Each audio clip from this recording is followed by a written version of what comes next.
Hey, how about that? Hey, Hello. Shelly, how are we today? Yeah, I'm doing good. How are you, I'm Shane? fine. I'm fine. I'm good So, to go. I love this. This is the first time I've done this. Okay. I really haven't done a podcast before, Yeah. and so I'm actually going to have to just I've been on the radio and I've been on TV, but this Yeah. this podcast thing is different for me. I got you. So we're going to just wing it, Let's and go. Let's we're go. going to be casual today, but Okay. we've got a good topic here. That's the whole reason that we're here. All right.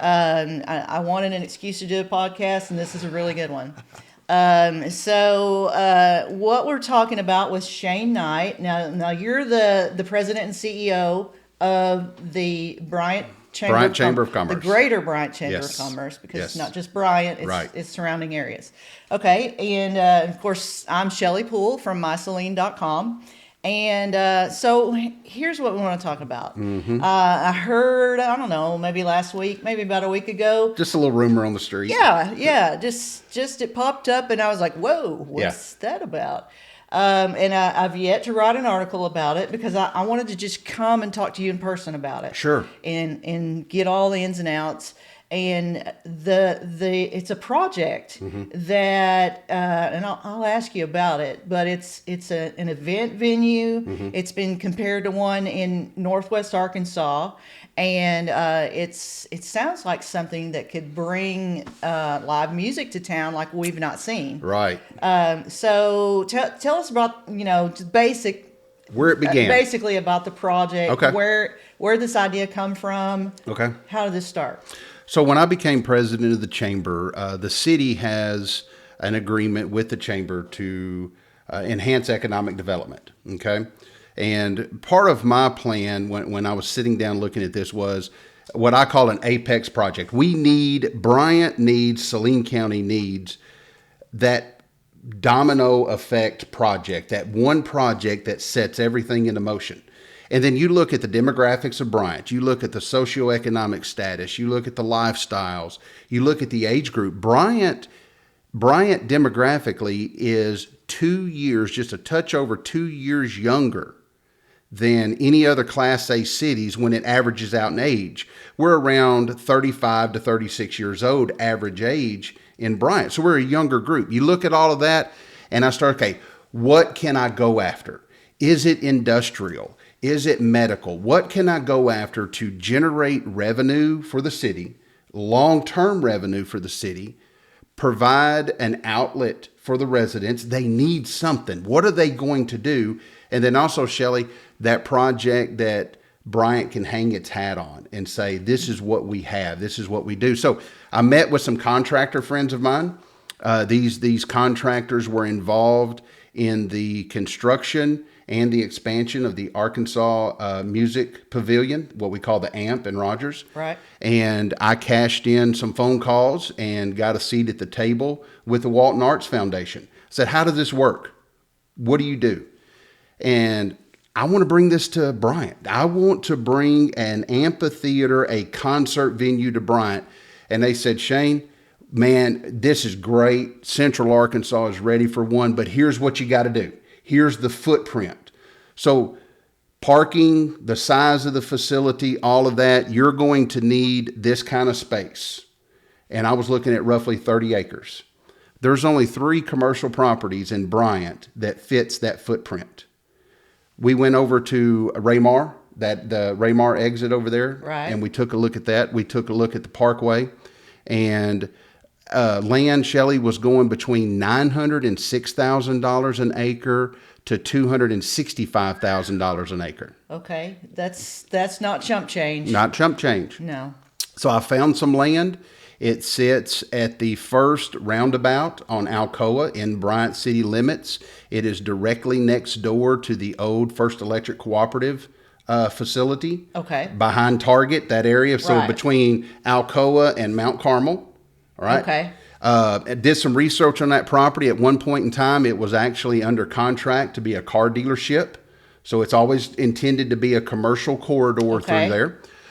So I took a look at that, took it back to some contractors, took it back to my connections in the economic development world, and they said, Shane, that's a fabulous location. Traffic, they did traffic studies and how quick they could empty that facility and get to the interstate at 10 o'clock, 11 o'clock at night. That's a big deal. Big deal. People don't want a lot of traffic around. That's right. So then once I had all of those questions answered on my end, I went to the city, went to Mayor Treat, and I said, here's what I envision. Here's what I'm thinking. Where are we looking at funding? Because I know a lot of folks say, well, why doesn't the private folks do this? If you go back and look at the history of the Arkansas Music Pavilion, where it started in Fayetteville, then it went to the fairgrounds, and then it's at its current location, that land was donated by Jonelle Hunt. She donated the property. Okay. And then she gave them a no-interest $3 million loan. Okay. And then there was a $2.5 million gift from the Walton Arts Foundation. So there were some players that lined up to make that happen that we really don't have. Right. We don't have JB Hunt here. We don't have what's the other trucking company? We don't have Walmart here. Right. We don't have those big things, but we do have a lot of assets. We do have a lot of assets, but what we also have is community tenacity. We understand what we need to do as a community to make certain things happen. And that's why I went to Mayor Treat and I said, Mayor, here's what I've got. This could happen. Where could we get the funding? And the mayor said, Shane, we've got a bond that's coming up for renewal, an extension, that if we don't do something with it in 2025, it's still going to be on the books for another 19 years. So it's like, let's use this money. Okay. Let's put it to work. Let's build a sustainable revenue source for the city because it's going to be there regardless. We're 4.8 cents sales tax, or our 4/8 of the 3% sales tax at Bryant goes to this bond, $3 million a year roughly. Okay, so just if anybody, not just if Bryant citizens are purchasing something, if anybody comes through town and purchases something, that's going to be helping to pay. That's right. For this bond. For example, if you've built it already, and people come to the show, they come and purchase anything at the show. I guess including the ticket to the show. So the ticket, if they go to that venue, if the citizens in Bryant choose to fund this and it's built at this property, it's in the city limits of Bryant. That means 3% of all sales, tickets, T-shirts, a hot dog, a cold beer, a lawn chair, whatever's purchased inside that facility. That's true. You gotta rent those lawn chairs. There you go. Unless you want to carry your own. That's right. 3% goes to the city of Bryant. That 3% funds streets, stormwater, parks, fire, police, animal services.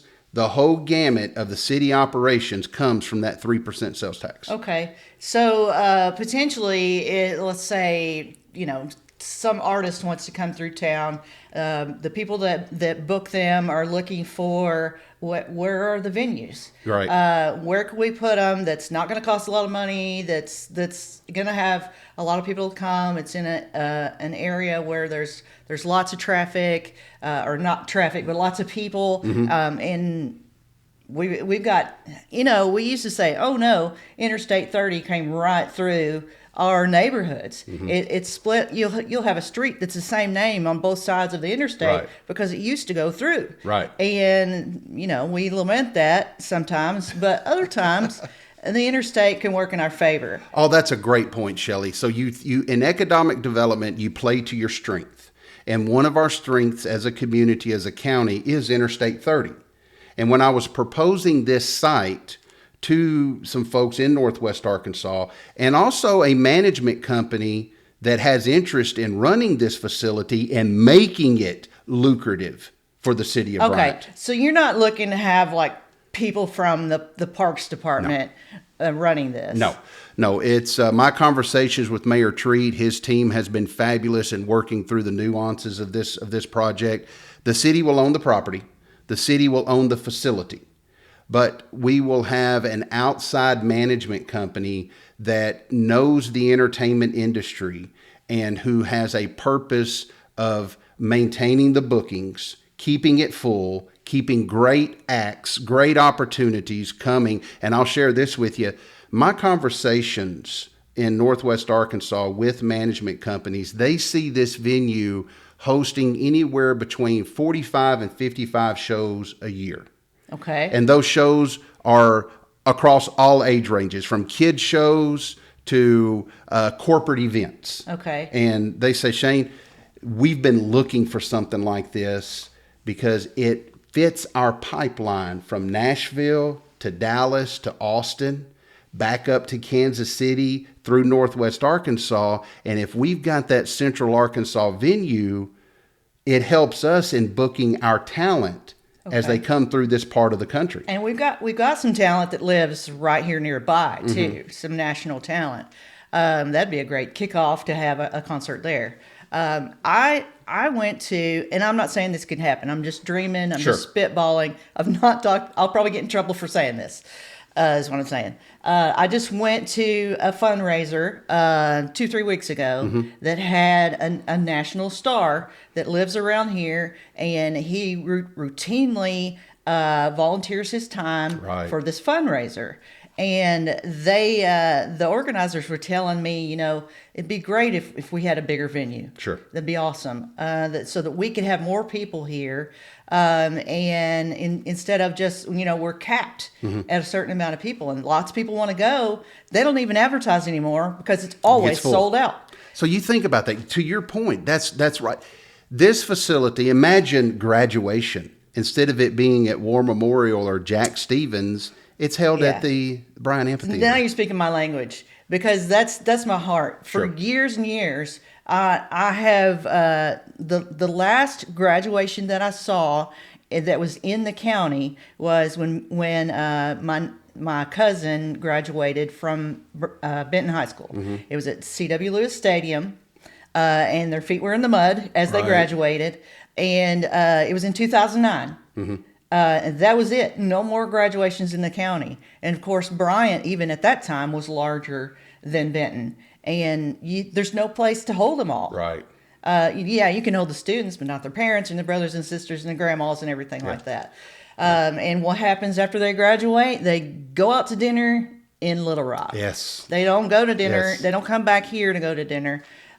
So I can't imagine holding, you know, prom at an outdoor venue, but I guess it could happen. But really, graduation was what I was thinking of. Right. Now, these types of facilities, what we're looking at is not recreating the Arkansas Music Pavilion, but what we are doing is we're looking at bringing that concept to Bryant. And in that concept, within that entire venue, you have sub-venues, if you allow me to say that. So you can rent out certain portions.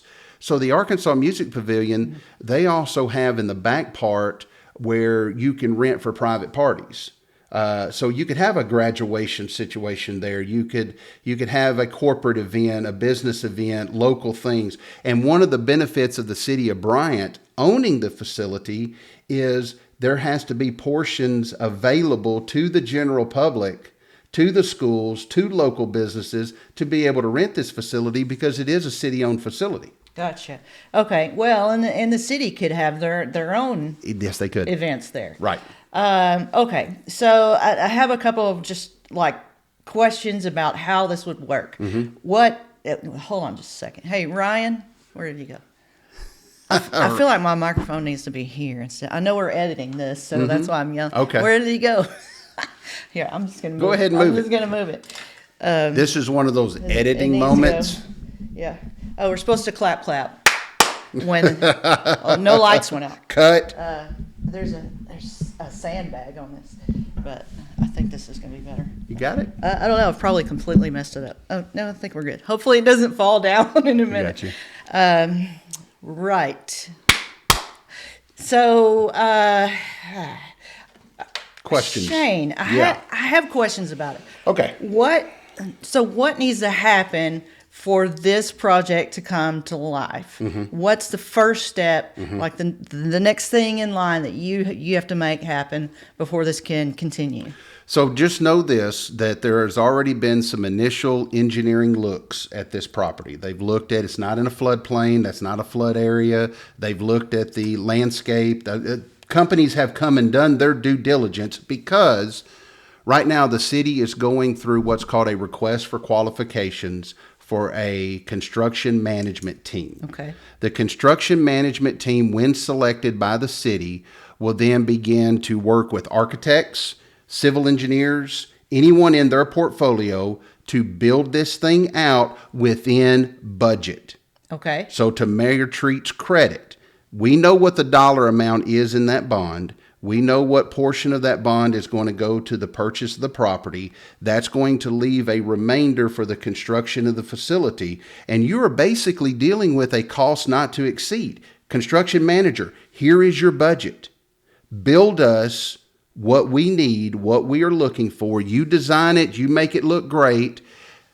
Carbon copy to a degree the concept that is in Rogers. And that's where the construction management firm says, okay, we're going to do that.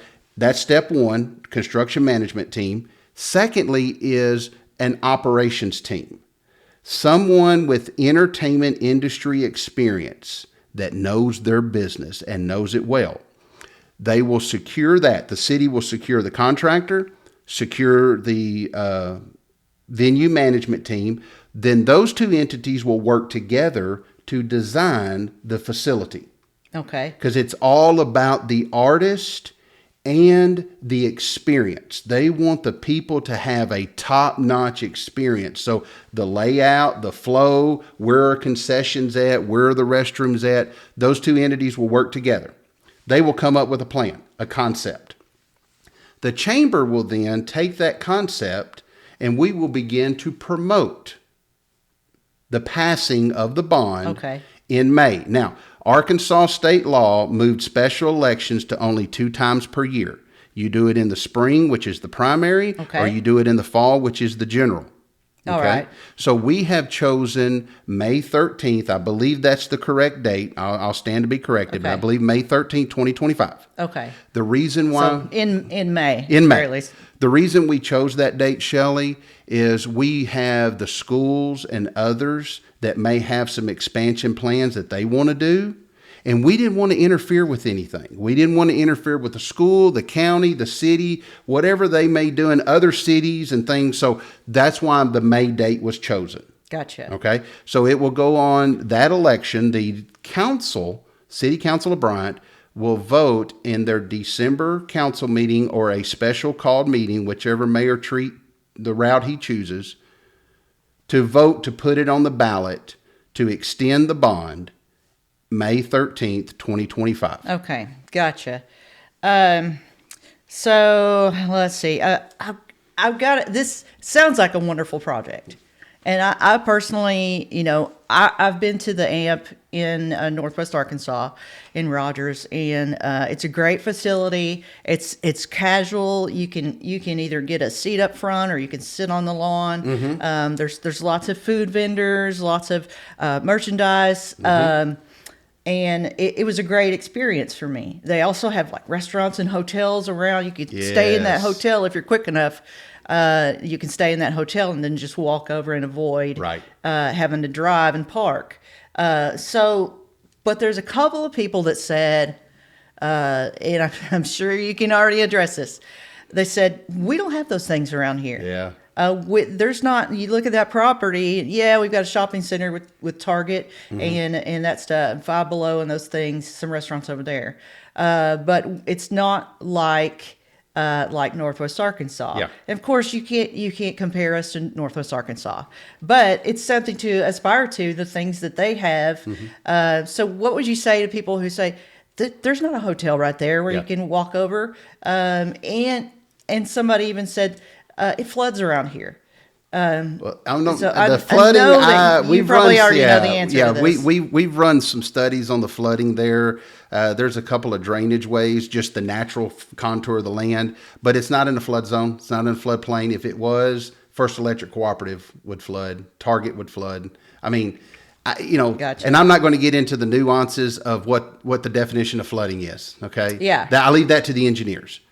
I do know when I took this property to the engineers, they gave it thumbs up. This is perfect. Great location. back to your point on the what we call new businesses that pop up. If you go back and look at the Arkansas Music Pavilion at its current location, that was cow pasture. I used to live there. I know. Okay, it was cow pasture. Set aside the businesses that Walmart brings in because they require each one of their vendors to have a corporate office, and you've had those pop up. I will tell you this. Since the city signed the memorandum of understanding to purchase the property based upon the contingency of the bond passing, I have been in contact with 3 developers, one from Atlanta, Georgia, one from Austin, Texas, and a local developer out of Little Rock. And they are looking at property that is in the city limits of Bryant across the street for 1 to 2 major hotel developments with 2 to 3 restaurants. Okay. I got contacted, standing in, matter of fact, the city engineer's office, and I got a phone call from a gentleman that operates very large pizza chains. And he said, y'all really working on this? And I said, yes, sir, we're working on it. He said, okay, I'll be in town because I have another pizza deal that I want to put right next to that. So it's sort of like the city has put a contingent offer on this piece of land, and then others will fall in line with other contingent offers. If this comes to life, is that sort of what, like a domino effect? It is the field of dreams effect. If you build it, they will come. In all honesty, so you go back to what I mentioned at the onset of this conversation. I knew we have an Apex project. We build that. It will get people's attention to say, okay, Bryant's making a move. They are making a move that we can make money off of, from hotels to restaurants, shops, and different things like that. Bryant was sitting in a position, Shelli, where all we needed was that domino that we could push over to set everything into motion. Gotcha. So as you're saying this, the potential strikes me as, school lets out. You don't see people over the summer. They come back and somebody's 6 inches taller. Before you turn around, you're like, I didn't know that person had that potential to be that tall. Right. And it's when I heard that there was a huge travel center coming to Benton, I said, I don't think so. This is not what we are. They do bigger cities than us. But I was completely wrong about that. And suddenly we have this huge, I don't know if I can say it or not. I mean, they're coming. The contract's signed. Right. Buc-ee's is coming to Benton. And as soon as people know that's going to happen, then they make plans to be next door to that. And so, it's a possibility that this area could really grow quickly. You go back, and I want to walk the residents of Bryant back in time for a few moments when the Bishop Center, Bishop Park, was being discussed. Okay? The election was 29, 2009, somewhere in there? Before 2010. Right. 2008, 2009. So the average growth in the city of Bryant's about 400 to 420 people a year. That's what we're growing. I mean, we grow fast. That is approximately, 5,800 some odd people before. So we've grown that much. Let's just say 5,000 people. We have grown that in that time frame. So it takes projects like these that generates growth, that helps facilitate the growth, helps cultivate that growth. You put a project like this, you put a project like an amphitheater that seats, I'm just going to use 7,000. The RFQ says between 5,000 and 9,000 is what we're looking for. If we can get 6,500, 7,000, I'm using 7,000 for my figures. And you do 45 to 55 shows a year on that, you're talking close to $1 million in revenue coming back into the city at 3% tax rate for our police, our fire, our streets. Right. And here's Shelli, what you're talking, and this is where I get excited. And I know folks get excited on the concert side. I get excited because I see a sustainable revenue source year over year for the city, that when you build a new subdivision and the city takes those streets on and they're now responsible for the maintenance of those streets, the street department has income coming in. Right. That's how I look at it and get excited from that standpoint. And then when that hotel developer calls and says, hey, Do you think we could get the city to help us or give us a variance on the height ordinance? Because I want to put in a 6 or 8 story hotel with a restaurant underneath. Yeah, that's kind of exciting. It is exciting. And you have to consider, there's a lot of things to consider with that. You know, what type of land you're on, what the neighborhood is, and things. But when those roundabouts when they first went in, everybody was like, why do we need these? There's not even an outlet on some of them. Right. Where is it going to? What's it for? And sometimes, like you said, it's the Field of Dreams concept. Yeah. Build it and they will come. If the infrastructure is already there, sometimes it's so much easier to say, okay, traffic's already coming through here. There's already a way that I can just put my driveway right here. So that just makes it a little easier sometimes. You don't always see it right now. But the regular average person who lives around here, maybe goes to work in Little Rock, comes back home, they're paying attention to their life and they're very good at what they do. And then, they have kids and they send them to school. And we do care about the tax money that we spend, but at the same time, not everybody is educated on how things work. Right. So I guess according to the average citizen, what's the next thing that they're going to see as far maybe it's the election, the next thing that they're going to see as far as education about what this project is. So let me get to that. You talked about the roundabout real quick. Each roundabout is designed to have an ingress and egress at the 4 points: north, south, east, west. So this particular roundabout will have an ingress and egress. We're already kind of talking about what that connector. We will build a connector between Alcoa and Mount Carmel. And, this property was Miss Gola Boone's property back in the day. And I was not talking to them, but I was standing there when Shane Broadway and Bart Ferguson were talking about this. And we're talking, the city is already committed, and I think I can say this because it's exciting. That will be Gola Boone Drive. It will connect Alcoa to Mount Carmel. It will come out of the east ingress and egress of the roundabout to help make traffic move, to unload the venue at night at 10, 11, midnight Right. when it unloads. So you got that excitement, and then you say, okay, what's next? So you will hear the announcement on the RFQ, okay. Who the construction management company is going to be.